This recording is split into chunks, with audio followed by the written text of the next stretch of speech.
Hello everyone. In the previous video we learned that what is scope and how many types of scopes exist in the Laravel. So there is two types of scopes. The first one is local scope and the second one is global scope. So in the previous video I explained that what is the global scope and how we can implement this with the real-time projects, right? So if you are not familiar with the global scope, you can watch my previous video, the link given in the description. So now the time is to start the local scope. So what is local scope? So local scope is a scope whenever you want to apply some conditions. So you want to frequently accessing some results and you want to apply some condition on it. So for example, you are fetching the users and you want to apply some condition on it.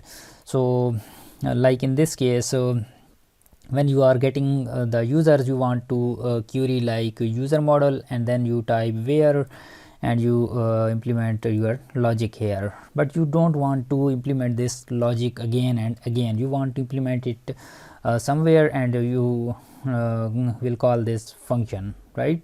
So Laravel will provide an easier way to implement this.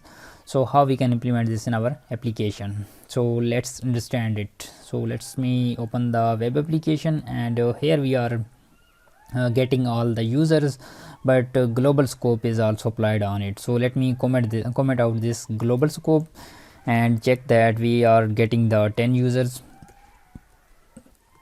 Give it refresh and yes, now I'm getting the 10 user, right, without any scope. So let's go here and implement a local scope, right? So how we can implement the local scope? So first you need to go to the model and then you need to prefix scope and then you need to define this, right? You can name it any scope, it's upon you. So it's a public function,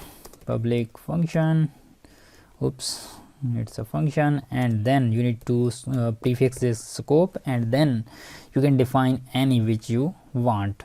So scope popular, right? I'm following the documentation, right? So popular, and then you need to get a parameter here, query whatever you want, okay, and then you need to apply the condition here, right? So where condition, and I want to grab those user who have vote greater than 10. So in my database I have a user table and user table contains this votes column, right? And this votes having some values.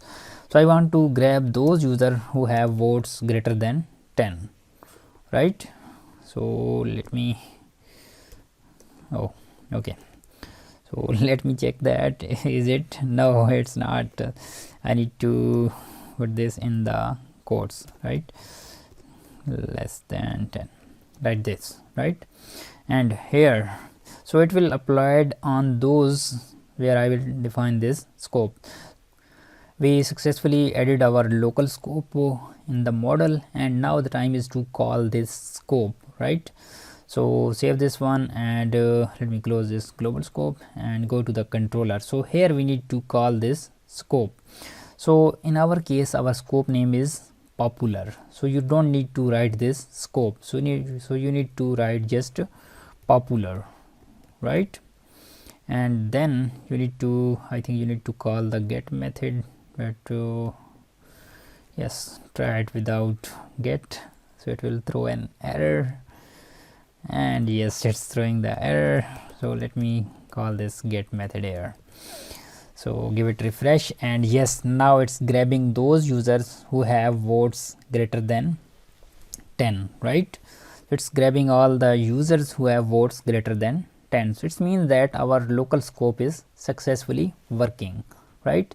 So here we define this in a smaller case and here we are defining this in a case. So you need to define it like this, right? First scope would be smaller case and then you need to start it with the uppercase letter. So you can define it any, right? Anything like this, anything. Let me copy this, anything, not copy, okay, put this here, anything, right? anything, save this one, give it refresh, and yes, it's working. So it means that we are creating a functions and we are calling this function here. So it's applied on this user model, right? So you can if you are a model of post and you want to grab those posts who have greater than 10 comments, so you can implement this in your post model, right? So it's very simple. Hopefully you understood this concept. So you can also define this less than, or you can also chain multiple queries here, right? You can also chain here where other conditions, and let me show you another example. Yes, this one. So it's another scope and you can utilize them like this, right?